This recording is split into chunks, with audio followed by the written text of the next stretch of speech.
Igaüks meist sooviks olla võimalikult suur osake kogu ühiskonnast ja kui sa oled see ilma sündinud, siis loomulikult oled sa soovinud ja oled loonud endale kontod populaarsetes sotsiaalmeedia platvormides vanast heast Facebookist kuni moodsa X-ini välja ja kindlasti oled sa soovinud ja loonud endale ka pangakonto mõnes populaarses pangakontoris nagu näiteks Swedbankis, kuid vaieldamatult võiks sinu jälgijaskond olla nendel sotsiaalmeedia platvormidel oluliselt suurem ja sinu vaba jääk seal pangakontol ka nii suur, et Swedbank isiklikult sooviks seda maksustama hakata.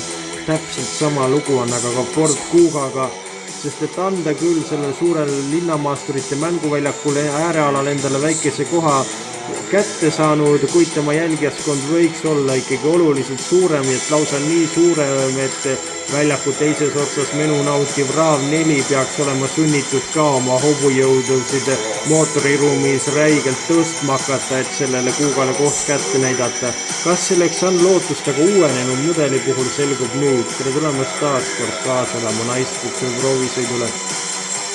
Ford Kuga on kandnud Ameerika turul aegade algusest peale hoopiski nime Escape, kuid ilmselgelt meie liberaalses solvumisühiskonnas elavad eurooplased seda nime kuuldes põgeneksid otsejoones Fordi esindusest lähimasse Toyota esindusse, nimelt selle tõttu ongi tema sünnist saadik juba 2008. aastast tema nimi Kuga.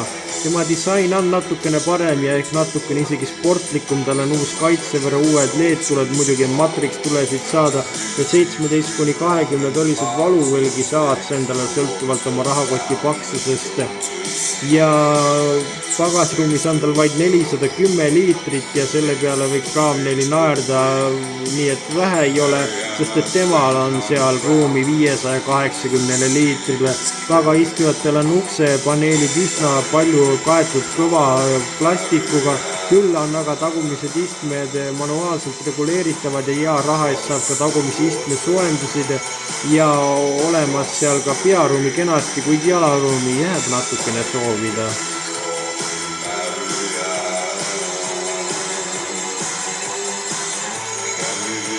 Interiööris on olemas nüüd muidugi uus 13-toline multimeediasüsteem, mis on juba standardis olemas, kuid kui sa oled natukene kärsitu inimene, siis ei ravi sind see ka multimeediasüsteem, sest et see on üsna aeglase võitu. Küll aga peaks sind lohutama 12,3-toline digitaalne näidikupaneel, mis on üsna hea graafikaga, kuid mis hakkab sind rõõmustama vaid paremates varustusastmetes. Ja muidu näeb interjöör välja üsnagi hea disainiga ja palju juhtnuppe on seal samuti olemas, aga 360-kraadine kaamera ja distants jälgib püsikiiruse hoidja lisanduvad ka neile, kes on ikkagi natukene varakamad spordikliendid.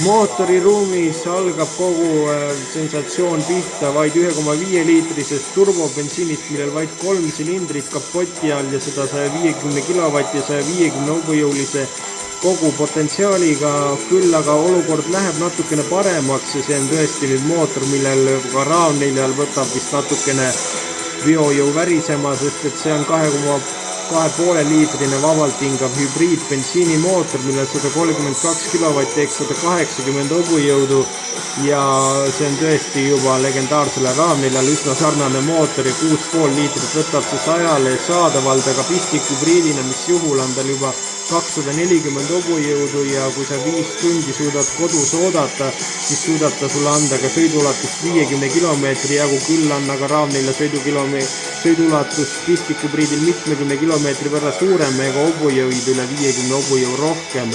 Küll aga paneb jällegi Ford Kuga järgmise kuuli salve padrunisse ja laseb järgmise lasu RAV4 suunas ehk tema hind on 25 000 eurot ehk üle 10 000 euro võrra odavam kui seda RAV4. Selle eest pead sa muidugi käike vahetama 6-käigulise manuaalkastiga ja CVT automaatkäigukast rõõmustab sind ka siis, kui sul ikkagi rahakest jällegi natukene rohkem leidub. Selline on uuenduskuuri läbi elanud Ford Kuga. Kas ta on nüüd natukene erilisem või ei ole, seda otsustad sina, kui sa ta ostmata jätad ja ikkagi endale jälle selle RAV4 koju tood. Ja siis on ilmselgelt see lõppjäreldus ka tegelikult tehtud. Aga praegu laseme talle veel natukene aega, natukene särada ja natukene loota veidi paremale tulevikule seal suurele mänguplatsile. Selline oli sellekordne naisbokseri proovisõit ja kohtame juba nädala pärast, seniks kohtumiseni ja liigelge ikka turvaliselt.